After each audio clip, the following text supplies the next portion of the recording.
কেরে ভাবি তাহলে কি লিয়ে বসে আছেন? এই জিনিস লিয়ে বসে আছি রে। দেখো কয়দিন থেকে স্যান্ডেল ছিঁড়ে গেছে, সেই স্যান্ডেলের কষ্ট স্যান্ডেল পাই দিতে পারছি না কো, তাই জন্য আজকে মোহনপুর হয়ে স্যান্ডেল লিয়ে আমি পা আমার ফুলে গেছে সে লাল জি ভাবি। এটা তো এগুলা স্যান্ডেল আমি পরি, এগুলা পরতে এগুলা স্যান্ডেল পরতে তাহলে ভালো, কিন্তু ঠিক না কো গরম 2 মাস 3 মাসেই আমার স্যান্ডেল ছিঁড়ে শেষ। সবসময় পাই দিয়ে থাকেন, স্যান্ডেল না পাই দিলে আমি পায়ের বেদনা থাকতে পারি না, তো এই স্যান্ডেলই আমার ভালো লাগে পাই দিতে। আর দামও কিন্তু বেশি লাগো, 80 টাকা দাম, খালি 90 টাকা দাম আছে, 10 টাকা কম দিয়ে 80 টাকা। আর সুন্দরও পায়ে দিতে নরম, পায়ে দিতে নরম। আর হলো আমার স্যান্ডেল আনিছি ফারহান আমার মন খারাপ করবেন, তাই জন্য দেখো ফারহানের জন্য আল্লাহ বেটার কেন লিছে, এটাই তো মায়ের ভালোবাসা।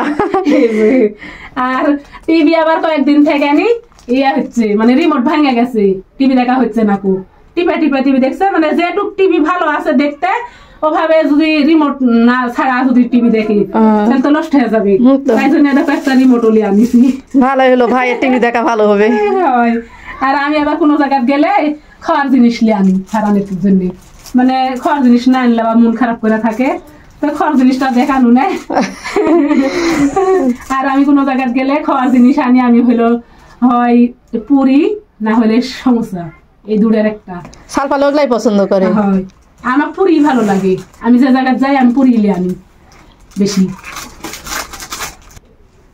তো আসলে মায়েরা কিন্তু এরকমই হয়, মানে আমার মা যেমন আমার জন্য পারলে জান্ডা দিয়ে দেয়, তেমন আমারও মন চাই যে আমি আমার সন্তানের জন্য ওইরকম কিছু করি। আসলে আমি কোনো জায়গায় গেলে আমার কোনো জিনিস আনলে ফারহানের জন্য নিয়ে আসি, মন খারাপ করে থাকে, না হলে নিজের না হলেও সন্তানের কানে কিছু না কিছু লিয়ে আসায়, ওরাই ইয়ে হবে।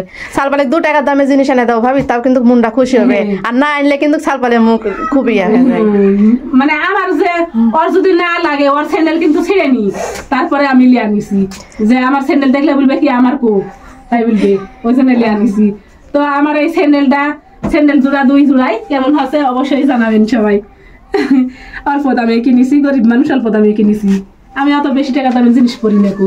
মানে জিনিসের একটা বিষয় কি, কম টাকা দিয়েও যদি জিনিস কিনি, যে কোনো জিনিসই, আর সেটা যদি যত্ন করে থই তাহলে কিন্তু ওরাই বেশি টেকসই হয়। মানে বেশি টাকা দেয় কিনা আমি যদি যত্ন না করি তাহলে তো কোনো লাভ নাই কো। আর অল্প টাকা দিয়ে কিনে যত্ন করলে ওই জিনিস কিন্তু অনেক ভালো হয়। আমার 2 বোন আছে, ওরা আমার পরে জিনিস কিনবে বেশি টাকা দিয়ে, তারপরে কিন্তু আমার মতন ওরে থাকতে না করে, তাড়াতাড়ি নষ্ট হয়ে যায়। কেন ভাবি চাদর কোনটা থেকে লিছে? ওরে আল্লাহ সে সুন্দর লাগিতে, চাদর শান্তক টাকা দিছিল, লিয়ে আসা দিছে।